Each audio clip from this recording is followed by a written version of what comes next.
Hi, I'm Mort, your host on Change Your Voice, Change Your Life. In studio with me is a young man who's a coach, and he has a problem called spasmodic dysphonia. That means he can't talk very well.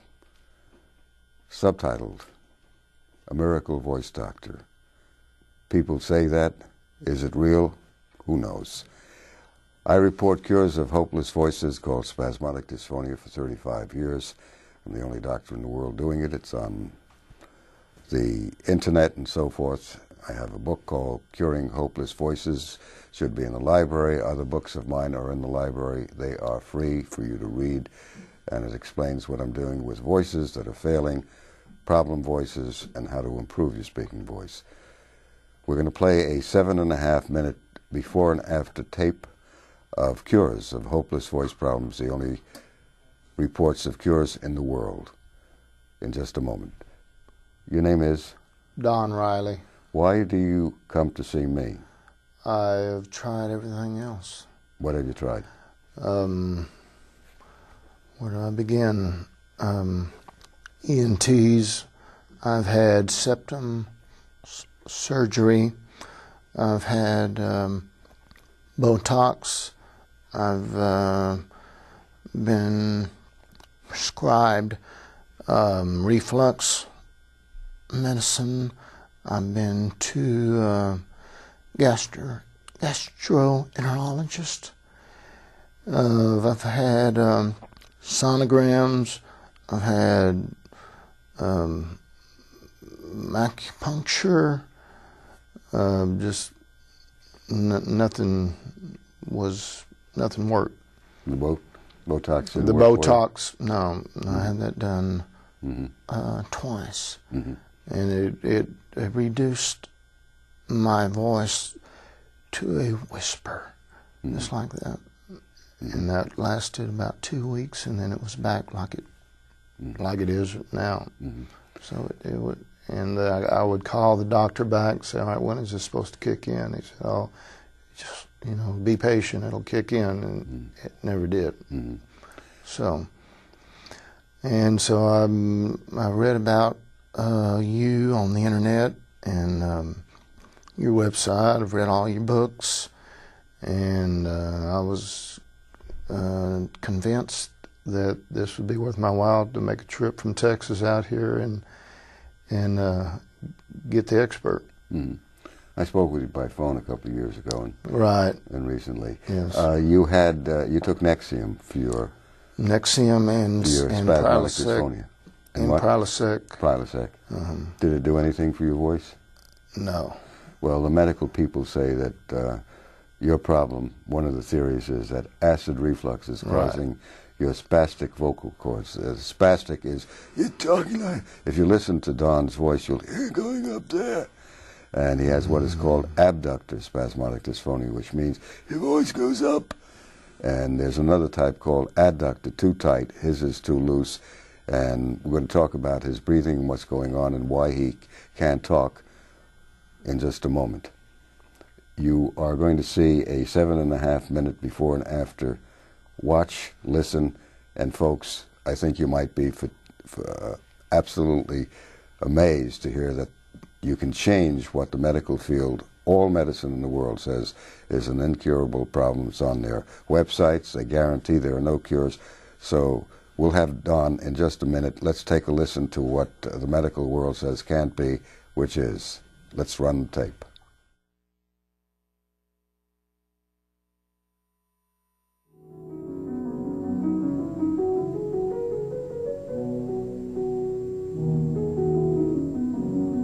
And I took a round of antibiotics, And then they put me on a stronger antibiotic, and I took that.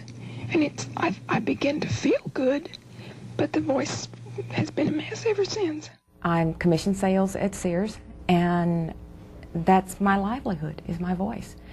I got so depressed just not being able to talk that it definitely affected my life. This voice was coming out. I think, God damn it. Within a month of therapy with Dr. Cooper, I was using my voice again to the extent that I could go out on interviews and auditions, and shortly thereafter I actually worked. You can hear the obstruction starting to obstruct now, I think. This is the new voice. There is that aspect of lightening up, but there also is an aspect of having the correct pressurization.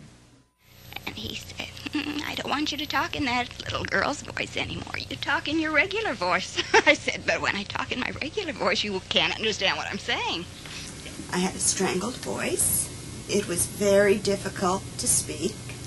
When I did speak, it sounded strangled. Before I had worked into the position of employment director, manager of employment. And he continued to make overtures. To pick her up before too late and take her home. Do I feel that I'm likely to go back to it? No, I don't. Ronald Figure. Okay, how long have you had this condition? A year and a half. And he says, well, Ron, I'll give you 3 options too. He says, you can continue coming here for shots. You can call that doctor in California to schedule a surgery if you'd like. And then he goes, oh yeah, by the way, Ron, there's also this other guy. Go to his website, and he wrote down his name, thevoicedoctor.com, and handed it to him, and he says, check out this guy. He says he has a cure. And so I found on the dystonia page that something that plagued people with focal dystonia was very often spasmodic dysphonia. And they called it, multifocal dystonia. And I, as a patient who has experienced the fear and agony of thinking that my voice is disappearing. It just got really bad lately. It chokes up. My voice chokes up. I can't breathe. I feel like I'm running out of air. I didn't think that it could be so simple, but it was. When sunlight strikes raindrops in the air, they act like a prism and form a rainbow. When the sunlight strikes raindrops in the air, they act like a prism and form a rainbow. Gradually through a period of a year, it kept getting progressively worse where within a matter of days it would occur. This is the patient's recovered voice. The mastoid muscle. And then I'd go in and start talking to my boss, and at the end of like a sentence, it would start dropping. And he'd say, what's wrong with your voice? And I'd say, I don't know. I thought, what's happened? What have I done to myself? I know no one out there has this horrible problem I've got. But I found out there's an awful lot of people walking around out there in this world that have the spastic dysphonia. And they say that it's because some motor signal from the brain is overamped and it tightens up the vocal cords. It's pretty tragic, isn't it? Pretty tragic sound, and it's quite different now. The last time he injected me with half a unit each in Botox, I completely lost my voice for 6 weeks. I was incapacitated. It was a complete roller coaster going through that, but that's the only treatment that they told me was available, and that I would be getting these injections for the rest of my life. Couldn't think of any name, and my sister and I were joking around about how many people call the rabbit's cocktail, and I just said, oh yeah, wouldn't that be funny if I called it Q-tip? So we just called it Q-tip. Can you talk with the rabbit again? Hi Q-tip, how are you? Do you want to hop around today? Are you thirsty? Why did you bite my shoe? Do you realize you change your voice when you talk to the rabbit? I talked higher. Who diagnosed it? Scripps Hospital in La Jolla. Probably about a year and a half ago. They told me that it was neurological and I was born with it. Other than the one time from Bryn where I had 6 months good voice, nothing. I believe that spasmodic dysphonia is curable. According to legend, a boiling pot of gold at one end. People look, but no one ever finds it. I've been here for the past 10 days trying to find a teaching position for the next academic year. Jack, calm down. Broke his crown. They didn't know what to do because they couldn't get me out of it. So eventually I went to other doctors who told me I had spasmodic dysphonia. Trying to get help is very difficult because you can't communicate the problem or just your trials. They want you to go to psychiatrists, and how are you supposed to go to psychiatrists when you can't speak? Well, and then he says, well, how long ago did you see Dr. Cooper? And I went, oh my God, it's been 6 years. It'll be 6 years in June. As I go through the day, even right now, I'm tending to raise my voice and go in the upper register. You remember that voice? I remember it. Did you like it?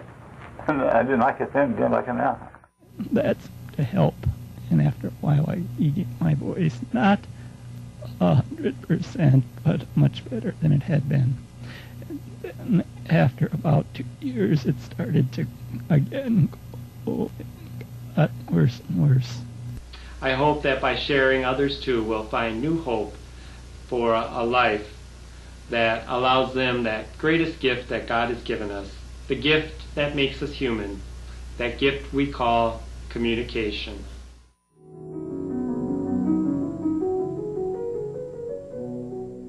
Hi. We're back in the studio and talking with Don Riley now. He's watched the DVD. One of the gentlemen on there, Tom, said he had one Botox shot that worked for him. He had one of the premier ear, nose, and throat doctors, rather a neurologist, give him that shot. And then 16 Botox shots after that, nothing. So that's how I see people. Botox doesn't work. I'm not opposed to Botox for spasmodic dysphonia if it works for you. I see the patients where it doesn't work. And so I ask the MDs across the country to give the patients choice and don't just tell them it's incurable and hopeless and they have to suffer with a roller coaster ride, which Botox does each and every time after the Botox shot. I understand. What's your take on watching that before and after, Don Riley? Pretty impressed. Mm-hmm.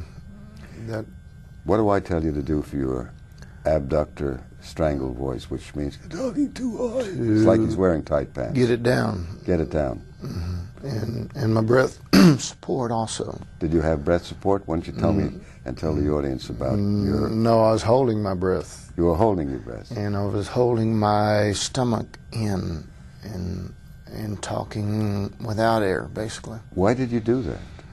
Image. Image. Mm-hmm.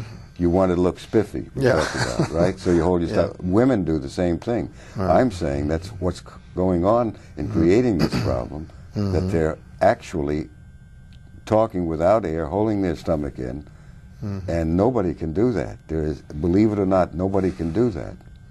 And then the other attribute is using the right pitch. You're too high, I told you to come down. Correct. How long did it take me to figure out what you should do? About 30 seconds. Mm-hmm. Now, you're here with me the third day. Third day. Right. And we work 5 hours a day and so forth. What do you find out the third day that you didn't know the first day? I need to breathe on a rhythm and keep my voice down. You have to breathe every 5 seconds. Every 5 seconds. You hold your stomach. You may take air in, but after you talk for a second or two, your stomach stays stiff, like a steel rod, and you're then going up like that. And I feel it. You feel it? Yeah. Do you feel that your body relaxes and your voice works when you go down in pitch, right, not up, and you breathe and you talk on air? Yes, I do. You feel the difference?